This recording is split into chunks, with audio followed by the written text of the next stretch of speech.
When it comes to TV, I would say the 2010s was probably the worst time ever.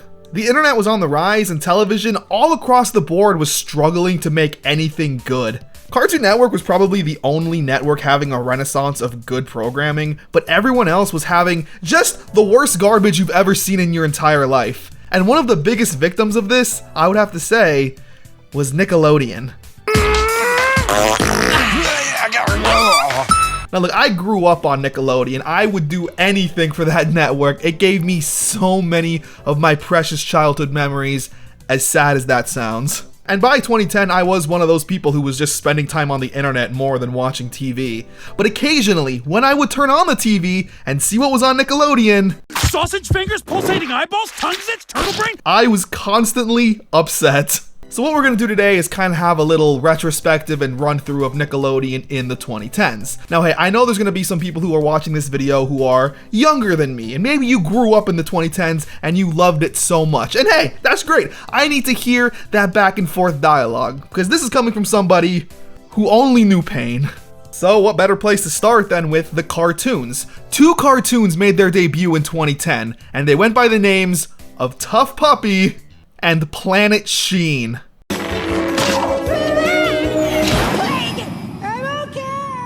That's one way to start off. Now let's start off with the worst of the two, Planet Sheen. Jimmy Neutron was on the Mount Rushmore of Nickelodeon in the 2000s, so having a spin-off with their silly characters sounds good on paper, but in execution, I like chicken, I like pants, but I don't like chickens in my pants. You might realize, the annoying side character is only good in side character bits, not so much as the main character. Monkey, boing. I mean, Jimmy Neutron without Jimmy Neutron, they had to create another Carl Weezer because Carl didn't go to space with him. It was just a horrible idea all around. It somehow lasted 3 years from 2010 to 2013. I don't know how they did it. I really tried to watch it because as a Jimmy Neutron fanboy, I was like, there's gotta be something here. This could be the next big thing. Like so. The cat's on your sprinkles. Ow! Ow! Pain! Now, Tough Puppy is a little more controversial if I say I don't like it. I could see why people enjoy it, especially if you enjoy that. But for me, it just felt like Butch Hartman's other shows. It was like the American Dad to its Fairly Odd Parents, you know what I'm saying? As soon as Uncle Dudley defeats the bad guys, we'll get yogurt. These felt like rejected Fairly Odd Parents ideas and jokes. If you like it though, it's not like I don't understand. And hey, I really wanted to like the show. The Fairly Odd Parents in the 2010s was already garbage. It was already hot dookie. So I was really trying to find something else. Maybe this show would be Butch Hartman's new passion project where all the great jokes would come in. And it just didn't land for me. In 2011, we would get Kung Fu Panda Legends of Awesomeness. Hear the legends of the Kung Fu Panda!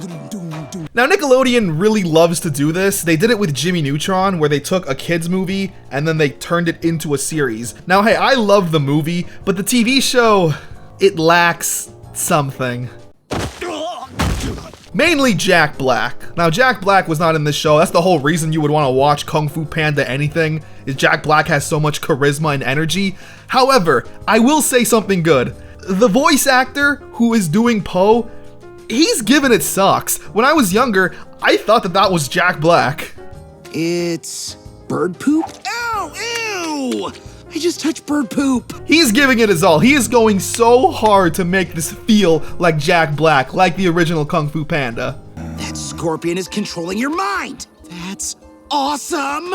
Now, hey, not all things in the 2010s were bad. In 2012, Nickelodeon would create The Legend of Korra. It was a bit of a spiritual successor, a spin-off series of Avatar: The Last Airbender, following Korra, the waterbender, I think. I never watched it.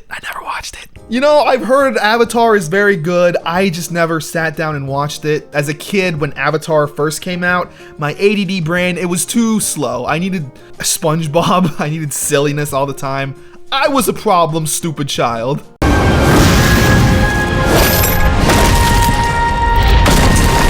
Now, unfortunately, I've heard Korra has had like a terrible development and a terrible treatment. Eventually, they started airing episodes like at 6 a.m. on a Saturday, so if you wanted to watch the new Korra, you had to get up super early. A great show, so I've heard, but with a horrible treatment.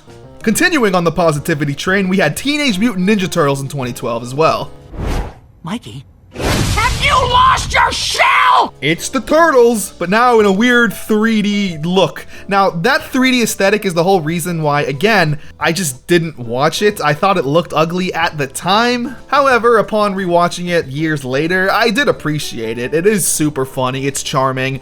I don't think there's ever been a bad TV iteration of the Turtles, to my knowledge. All right, an all-you-can-beat buffet. And hey, that theme song, I gotta admit, it goes hard. In 2013, we had Monsters vs. Aliens, based off the hit movie Monsters vs. Aliens. Did this movie have Seth Rogen or any of the other Hollywood stars? No. You know, I just didn't want to watch this stuff. I didn't want to see movies now in TV show form. Kung Fu Panda, Monsters vs. Aliens. So hey, now let's take a break from the cartoons and move on to the live action shows. Because hey, Nickelodeon has always been famous for both cartoons and hilarious epic teen dramas. In 2010, the world would see Victorious. Now, in recent times, it's hard to really be like, dang, this show is great, it's so funny, everyone looks like they had a great time, because it's a Dan Schneider show. Get him, little fishy. Chuma. So there's a good chance not a lot of people had a great time on it. It's hard for me to like sit here and praise the show. I did enjoy it at the time, and I could still enjoy it now as a show, but you know what I'm saying? It's hard to like praise it and be like, what a great show, great genius mind behind it, you know? However, I don't mind tearing apart this next show. I think it's important to preface, by 2010, I was a sophomore in high school, so I was like 16 or so. Definitely far from watching Nickelodeon. I was on the internet all the time watching hilarious comedy like Ray William Johnson. Now that YouTube side tangent is actually kind of important, because apparently the main character of Super Ninjas was initially supposed to be Ryan Higa, aka Niga Higa on YouTube. He was the first YouTuber I ever found back in the day, so when I heard he was getting his own TV show, I was like, oh, that's gotta be good. However, apparently Nickelodeon wanted him to like stop making videos or delete the channel entirely, and he didn't want to do that. Because of that, Ryan Higa was never the main star of Super Ninjas. Honestly, probably for the best that he stuck with YouTube instead of being on this TV show that would last 2 years and has nothing good about it.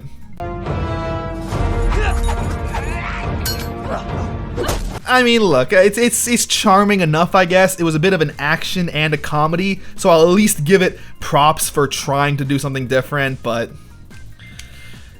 nah. But oh, if you just want some comedy, do I have the show for you. Bucket and Skinner's Epic Adventures. Why won't my stupid locker open? Because that's not your locker? This is trash. This was bad. This was not funny. This was peak like old man writes TV show and they say, oh, you know what people like? Stupid characters. This is just any dude bro comedy duo thing.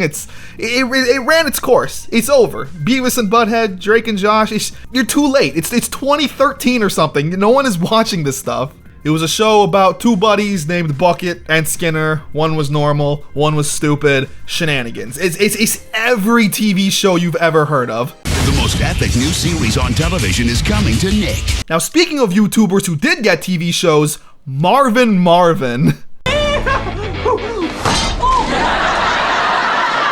I win? Oh my god. Now, this show starred Lucas Cruikshank, aka Fred. Hey, it's Fred! And it's really nice out, so I think I'm gonna go swimming later. My mom found this really cool pool at the dump. Now, Fred was like the most subscribed YouTuber in like 2007. By the time this show came out in 2010, he's already been surpassed by Smosh, I think. So I guess he had free time. Marvin was an alien who was on Earth, and he had to adjust to earthly things, and he was a bit silly and a bit weird. How you doing, my man?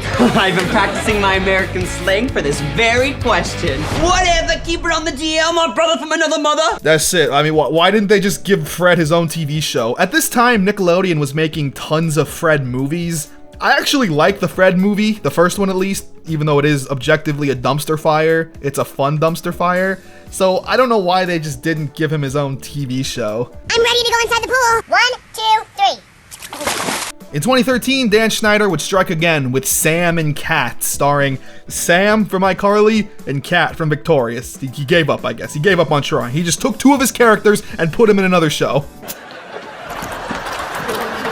If you like the Dan Schneider comedy stuff, then you probably enjoyed this. You were just waiting for all the iCarly and Victorious crossover moments, though. Nobody likes your fudge piles because they're too chewy. You're too chewy. Like, look, it's fine if you enjoyed it as a kid. What can I say? Everyone had their own Dan Schneider thing they grew up on, unfortunately. All right, with that, let's hop back to the cartoon portions of Nickelodeon in the 2010s. Let's see, where did we leave off here? Sanjay and Craig. I'm bugging out. What? Oh my god, like, no. This is where Nickelodeon really got bad. All right, I wouldn't call Tough Puppy or Planet Sheen or anything else really bad, but this is when Nickelodeon was really trying to adapt the LOL epic randomness of the internet. We follow a boy named Sanjay and his adopted pet snake named Craig. They get into silly adventures. The best thing about this show is that it looks like Bob's Burgers. That's about it though. But unlike Bob's Burgers, where the humor comes in weird characters having silly conversations, we get this. Whoa! I never thought it was funny. Maybe I wasn't the audience though, but for me, no. Now you might be thinking, how could that cringe humor get worse? There's no way it can get worse, right? Breadwinners. What did you say? It's a rocket van, man. So this followed 2 ducks, I guess. Their names were Sway Sway and Bedoose, or I think. I don't even remember. This was peak, actually. Whatever. If I said that about Sanjay and Craig, I lied. This was peak unfunny, annoying cringe.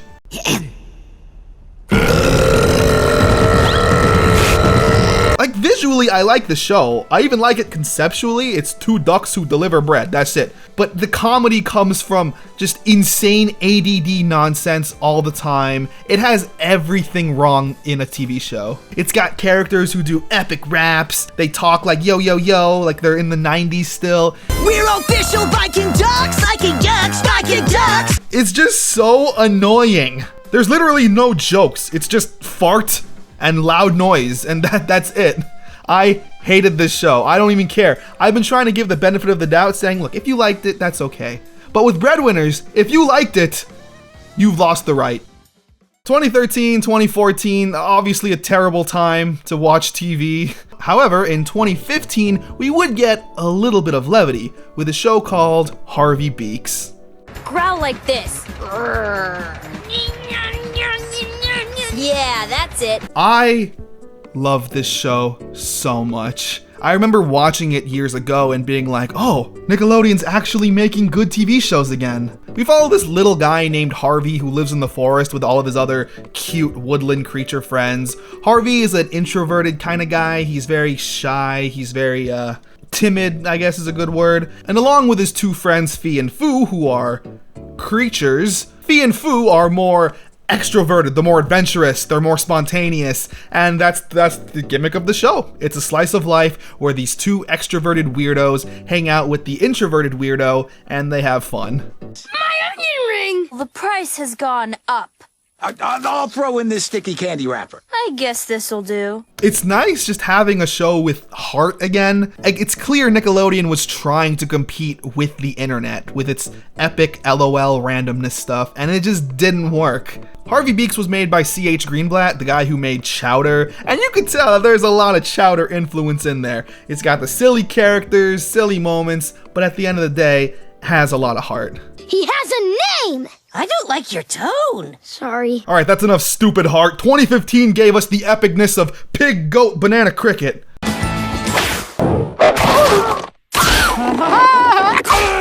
Hear me out. I didn't hate it. I remember seeing it back in the day, and the best way to describe it is that it's a 90s cartoon that got lost for 20 years. It's just insane, gross humor. But again, what my bias is showing, I grew up in that time, so when I see a cartoon just be overly gross, Steak, liver, lunch, please, poodle, pancreas, and Secretly stink. Yes. I kind of dig it.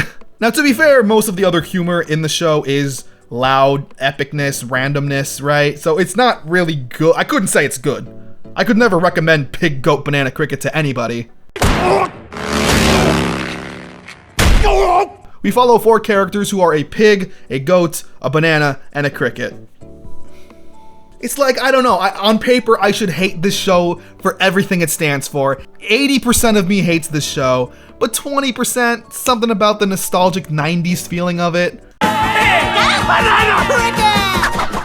Alright, let's head back to the live action shows. Where are we now? 2013, The Haunted Hathaways. I'm the greatest ghost you ever see. Every ghost I know wants to be like me. So we follow a family who lives in a haunted house, but the haunted house resides a ghost family who lives there. And so the ghost family has to interact with the human family and keep secrets, and they help each other out. It's Beetlejuice. Now this show went on from 2013 to 2018, so hey, that's a pretty long run. They don't just give long runs to shows that nobody's watching, so there must have been something here. I'm sure it was good. 2014 would give us Nikki, Ricky, Dickie, and Don.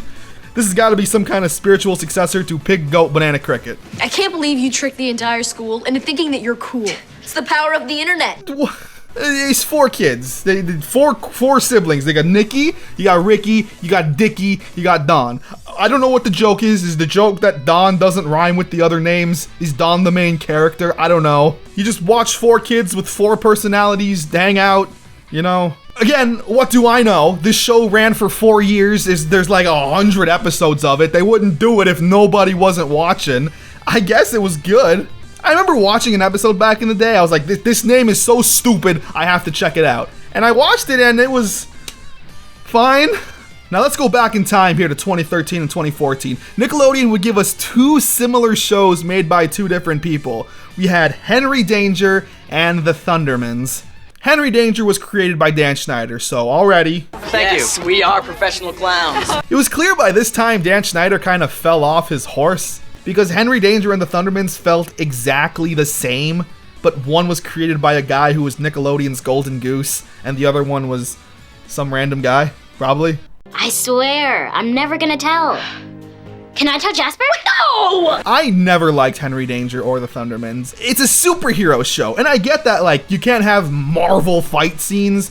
When you have no budget, why would you make an action show? An action show relies on superpowers and fighting, 2 things you apparently can't do on Nickelodeon. Have you always had that cape?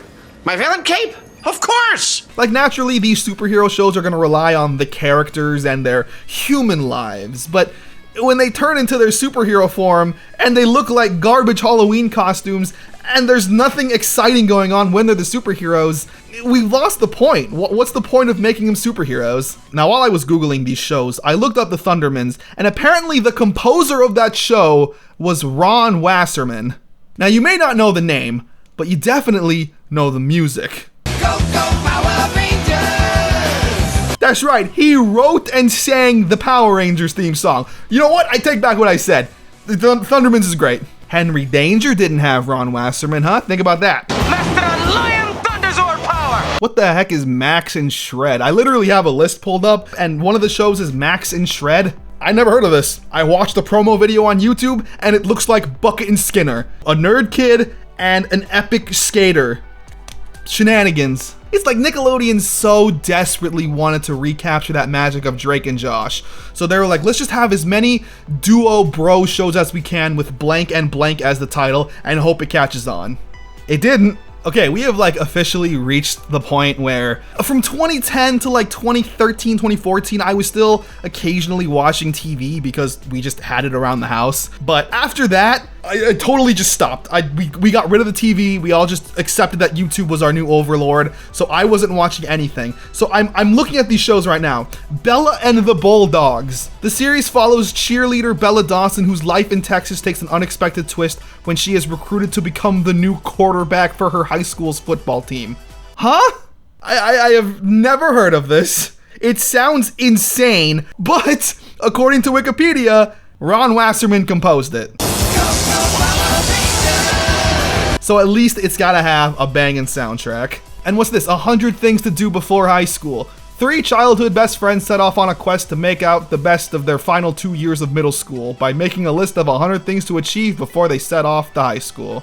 Let me know, were there any 100 things to do before high school viewers that are watching this video? Please educate me. Okay, heading back again to the cartoon side of things, we have The Loud House in 2016. Then why is it called The Sweet Spot? Because I'm being sweet?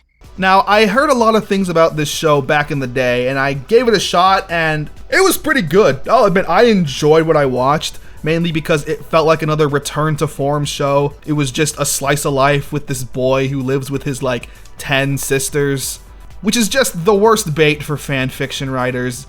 I've seen the fan art of this show. You people are insane. Now, I like the show, but apparently the original creator is not a good person.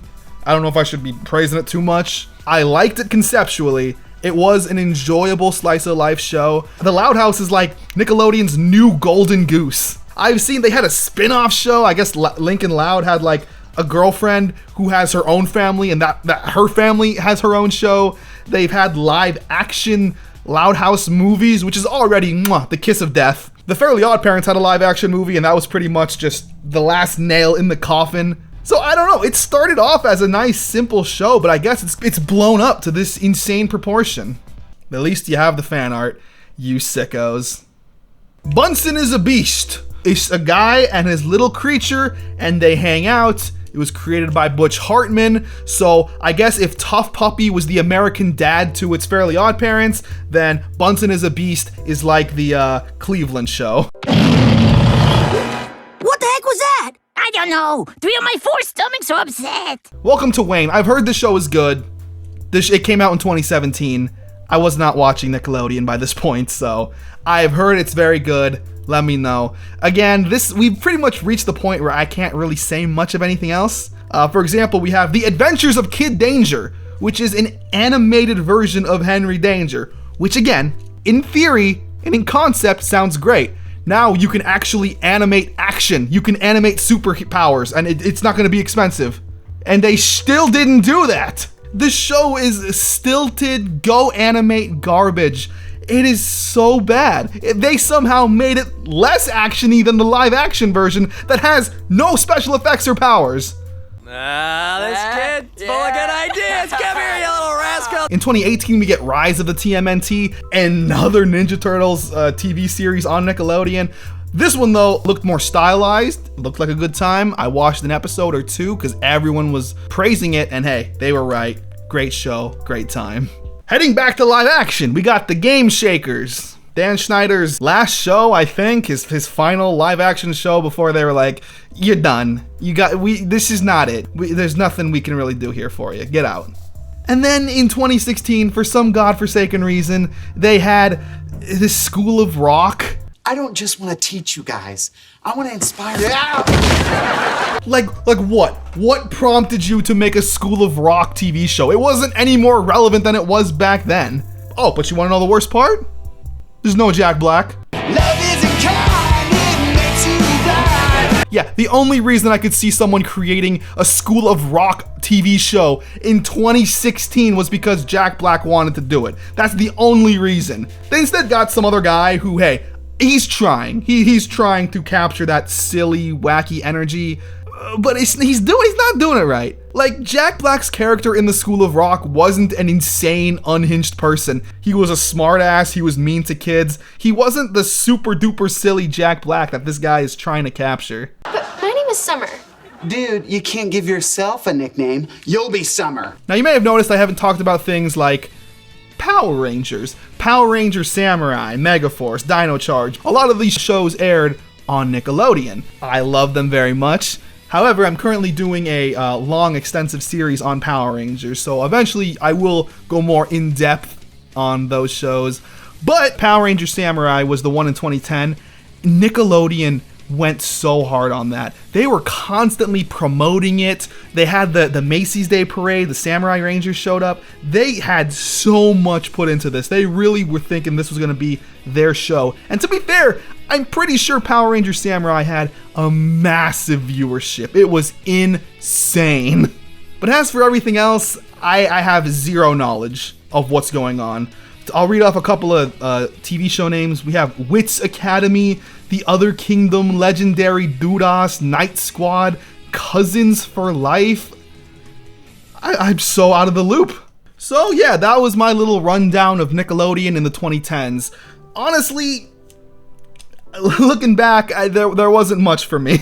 There were really only a handful of shows I looked back on fondly and said, yeah, that was nice. For the most part, it was a lot of mid, a lot of sad attempts to try and capture relevancy, to try and have a hit show since the internet was taken over, and none of them really landed, in my opinion. But that's just coming from me. There's a good chance if you're watching this, you're someone who grew up in the 2010s and you loved all these shows. Everything I listed, you loved so much, and you're angry that a stupid old man like me is talking bad on them. And if that's you, I'm sorry. It wasn't just Nickelodeon. It was everything. Comedy Central, Fox, Disney. Like, everything in the 2010s was kind of mid. The only difference is that eventually shows started to have an incline, right? Shows started to do this, but Nickelodeon, they went like this and they stayed there. Nickelodeon's been on a massive downward fall. It's so bad. I kind of feel bad almost, like this juggernaut of children's networking is just producing nothing but garbage. You know that meme where you turn on the Nickelodeon TV guide and it's just SpongeBob for 98% of it? That's all they have is SpongeBob. I listed off all these shows that came out in 2010. They're not being aired anymore. Nobody cares about them. I was hoping this little dive back into the 2010s would be a memorable one where I'm like, oh, you know what? This wasn't so bad. What a great, happy time. But no, it was kind of the beginning of the end for Nickelodeon, in my opinion. So let me know what you think. I'm going to be doing another video of Cartoon Network in the 2010s because like I said in the beginning, while Nickelodeon was doing this in the 2010s, Cartoon Network only would go higher. So let me know what you think. Let me know your favorite Nickelodeon 2010 shows, and I'll see you next time.